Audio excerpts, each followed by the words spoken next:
is Guru. Therefore, Srila Prabhupada says, how do you recognize Guru? Is by his speech. There's no external, gross quality that determines Guru. Guru is determined by how he talks. If a person talks about nothing but God, he's obsessed with God, then this is Guru. Especially if he's speaking according to Shastra. Guru, Sadhu, Shastra. All these three have to agree. If someone is taking the position or acting as Guru, but he's not speaking according to Shastra, then we don't have to accept. But if someone is speaking according to Shastra, and also they are in tune with the other sadhus, for example, Bhaktisiddhanta Saraswati Thakur was a great astrologer. He wrote a commentary on Surya Siddhanta that proved that the actual length of the Yuga cycle is 4,320,000 years. Other people were saying that it's only 4,000 years or something like that. Crazy. They were misinterpreting. But anyway, the element of air gives the subtle element or a subtle sense object of form. Just like when the wind blows, we can feel it on our skin. That's how we feel our form, is by the movement of the air against our skin. And therefore the knowledge acquiring sense is touch. That's connected with that element. And the working senses are the hands. Lord Shiva is in charge of that sense, and the planet is Saturn. Saturn rules methodical work, tangible works. Just like there's two kinds of guru, Satguru and Upasguru, or initiating spiritual master and instructing spiritual master. Jupiter is the kind of guru that is like our initiating spiritual master. He puts us in touch with God. Hanging out with Satguru is always very wonderful, very blissful. But then when it comes time for practical spiritual engagements, this mouse is really frustrating.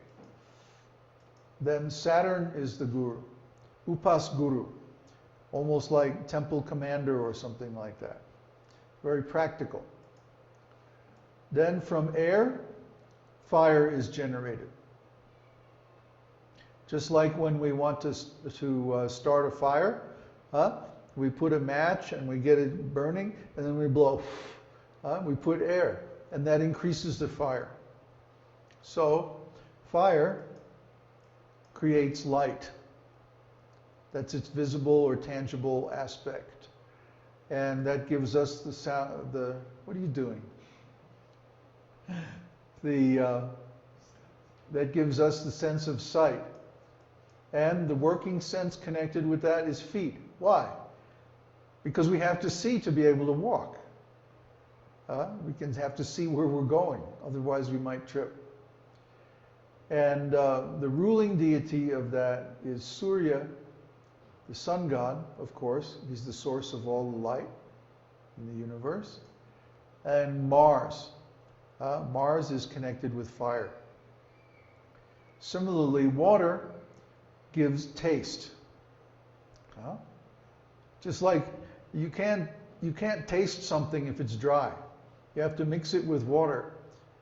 Put it on your tongue and give some saliva, and then you can taste it.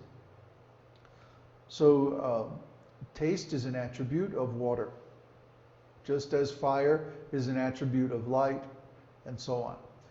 And that gives us the sense of taste, and the working senses are the genitals. Just like when we pass water, it comes out through the genitals. And of course, Shakti, or the energy of God, is the ruling deity, and Venus is the planetary ruler. Venus is always connected with genitals, genital pleasure, and like that. Then of the earth, fragrance is the quality. Just like if you dig a hole in the earth, then you get a very nice fragrance coming from the earth if it's pure. So the sense of smell is the knowledge acquiring sense, and the rectum is the working sense. Ganesh is the ruling deity, and Mercury is the planetary ruler. These are important in astrological determinations because you can see, depending on the strength of the different planets, which element is most prominent in a person's chart. If a person has, for example, a very strong Mars, exalted Mars or something like that, then you can understand they're going to be very fiery, very passionate. They're going to be very involved with light and sight. They're going to be restless. They're going to be moving around a lot. And we see this in different people's charts. If Jupiter is very prominent in a person's chart, then you will see they'll be a very nice speaker. And their sound and hearing is going to be very important to them. Maybe they have a very good appreciation of music, like that. These are fundamentals of astrology. In other words, we're not dealing right now, and we won't really until we get another few weeks into this course. We won't be dealing with the practical aspects of how you interpret a chart. This is the background information. This is the ontology behind how you actually apply Jyotish in a chart.